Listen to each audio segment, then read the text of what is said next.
Hindi kasi makahabol ang housing system, ang healthcare system. Makakapag-cancel, makakapag-revoke, makakapag-adjust sila ng mga immigration papers, nag-falsify ng kanilang mga papers. Kasi kahit na may hawak tayong papel ngayon, we don't know kung pwede nilang tanggalin. Hello everyone! Welcome back to our YouTube channel. You are still watching Joy in Alberta, and for today's video, maggagala muna tayo bago tayo manood ng Oilers game. Nandito nga tayo sa legislature. Anong tawag dito? Basahin mo doon. And syempre, kasama natin ang Samba. Yo. Oh, let's go, Oilers! Yan.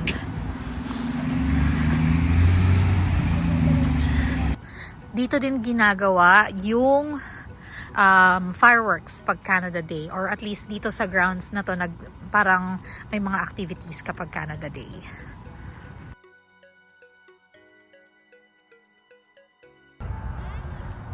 Hi. Hi, bunny.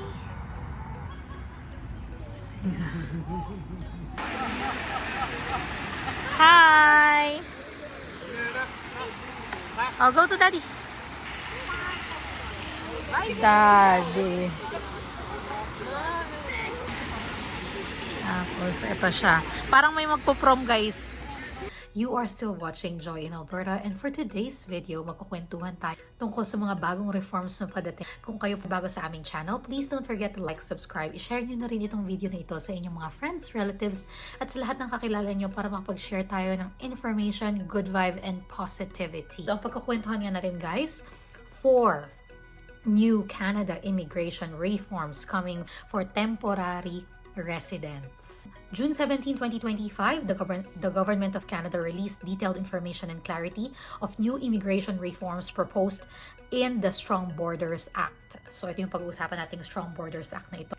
If this is passed, the authorities will be able to cancel, suspend, or modify immigration documents, and the new asylum ineligibility rules for temporary residents will also come into effect. Mostly ng nanonood sa atin mga Filipino. Sa atin, siguro ang mas concern lang natin dito is yung unang dalawa.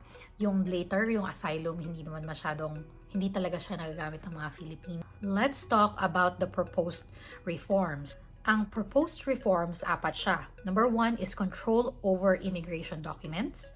Number 2 is domestic information sharing. 3, asylum claim processing. And 4, asylum system integrity. So yun yung apat na reforms or outlined 4 pillars ng reform na ito. Una, controlling immigration documents. What does it mean? So the proposed act would allow the government to cancel, to suspend, or modify immigration documents like your visa, your electronic travel authorizations or ETA, and also work or study permit in the public interest. Paano ba pag sinabi nating public interest? Ano ba yon? Anything na may kaugnayan sa large-scale emergency, risk sa immigration program fairness, security, safety, and health risk, at saka yung misuse ng mga government-funded programs. Anything related dito, ina-allow niya basically ang government na mag-shift, mag-cancel, mag-suspend, mag-modify ng mga immigration documents. So for immigrants and temporary residents, ano ba ang ibig sabihin nito? Ano yung impact sa inyo? So if you are immigrant or temporary resident, there's gonna be greater scrutiny of immigration documents that may lead to faster identification of fraudulent applications. Syempre, kung nakaprocess yung papel natin, medyo kakabahan tayo kasi basically it gives them more control over the system. Yun yung reform na to. Binibigyan sila ng more power basically. For Canadians, of course, enhanced control over immigration documents strengthens public confidence in the system by ensuring that only eligible individuals access benefits and services. Guys, bakit nang naghihigpit? Right now, according to the survey or research, more than half of the Canadian citizens still feel na mataas ang immigration ng Canada. So, ano bang concern nila? Ano ngayon kung dumami ang tao sa Canada? Hindi ba pabor naman ito sa ekonomiya ng Canada? Yes, pabor siya sa economy ng Canada. The problem is, hindi kasi makahabol ang housing system, ang healthcare system, ang mga provincial and federal na mga programs, hindi sila makakatch up kasi ang bilis ng paglobo ng population ng Canada. So yun yung concern ng mga citizens kasi they feel that na yung mga benefits na supposedly sa mga citizens na pupunta, sa mga taxpayers na pupunta, they feel na ang mas nakikinabang doon ay yung mga immigrants na kararating lang. Which is, alam mo yun, good, may tama at may maling points, pero at the end of the day, of course, the government of Canada has to protect its people. Yung second is streamlining domestic information sharing. IRCC will be able to share client information with federal, provincial, and territorial partners. All disclosures will comply with Canada's privacy laws, such as the Privacy Act, and will require formal information sharing agreements that specify the purpose, scope, and limits of data use. Provincial and territorial governments are still prohibited from sharing IRCC data. In other words, ang federal, provincial, territorial partners, they can exchange information about this specific applicant without going through yung maraming processes. So I think na ito more on the politics behind dun sa pag-share ng information. Kasi nga, ang alam ko dati may chine-check na tayo na dapat nag-share sila, pero siguro behind the wall, mahirap pa rin siguro yung information sharing, which is how it's supposed to be. Kasi syempre, tinatry nilang i-protect yung ating privacy, di ba? Foreign sharing, that's still prohibited. Ano ang impact nito sa ating mga immigrants? Faster access to services will support integration, but individuals may have concerns about how their data is shared and protected. For Canadians, reduced fraud and more efficient use of public resources will benefit taxpayers and strengthen the integrity of government programs. The third one, yung sabi ko sa inyo na hindi na sa atin masyadong applicable, is about asylum. Streamlining asylum claim processes. So, ang summary lang nito, hindi ko na pahahabain, is they are simplifying the application process, faster referral to IRB. IRB is the Immigration and Refugee Board of Canada.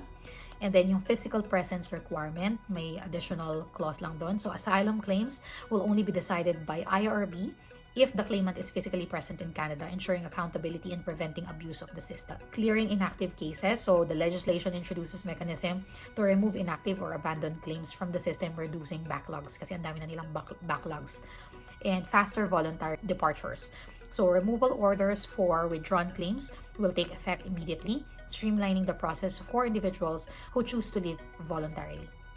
Tsaka support for vulnerable claimants. Of course, may mga claimants ng asylum na mga minors and others who may struggle to navigate the process. They will be assigned representatives to assist them during IRCC and Canada Border Services Agency proceedings. Dun sa mga asylum seekers, faster processing, reduce uncertainty. It will allow genuine refugees to receive protection sooner. And then the fourth pillar is new asylum claims ineligibility. So, dito naman sa rule na to, yung may tinatawag na 1-year rule, asylum claims made more than 1 year after an individual's arrival in Canada will not be referred to the IRB. This applies to all individuals, including students and their prior residents. So, kailangan 1 year upon sa pagdating nila dito sa Canada, kailangan mag-file na sila ng asylum. If lumabas sila, bumalik sila, hindi na yun counted. Hindi natin masyadong kabisado itong rules sa asylum kasi hindi nga ito masyadong applicable sa atin. Pero ang key message is this is not an asylum ban. Hindi nila pinapabayaan yung mga taong nagsisik ng asylum. In fact, they want to help kung sino yung mga nangangailangan talaga. This is really a significant step towards modernizing Canada's immigration and asylum system.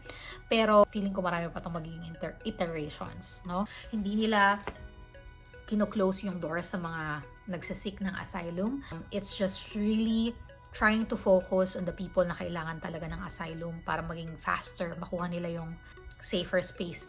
Yun lang. So, yung sa atin is, ang pinaka-applicable sa atin is, sabi ko nga yung unang dalawa. Number 1 is, magpapalit-palit sila ng information between different agencies, provincial and federal. That's an advantage. Basta nagsasabi tayo ng totoo, huwag yung magkakaiba yung sinasabit nating documents sa federal and provincial. No yan. And then, the second one is yung makakapag-cancel, makakapag-revoke, makakapag-adjust sila ng mga immigration papers as they please. So, it's gonna give them more power. Meaning, may hawak kang work permit ngayon, pwedeng pag nakita nila yung papers, may something, pwede nilang i-revoke yan. So, advantage siya para sa mga legit, para sa mga walang itinatago, pero para sa mga nag-falsify ng kanilang mga papers and so on. Yan, medyo kakabahan tayo. Kasi kahit na may hawak tayong papel ngayon, we don't know kung pwede nilang tanggalin anytime kasi it's giving them more power. Yun yung sa reform na yun. So yun, sana nakatulong to sa inyo guys. Sana may nakuha kayo kahit konting information. Hindi ito ganun kalaki as I was expecting kasi yung kanilang ano talaga is reform. Parang something big. I feel na adjustments for the better. And sabi ko nga, feeling ko marami pang magiging iteration ito in the coming years, months ahead. So yun. Stay tuned lang guys, this is aming vlog. Mag-share kami sa inyo ng mga information about moving here in Canada, living here in Alberta. So, sana nakatulong to sa inyo guys. Bye!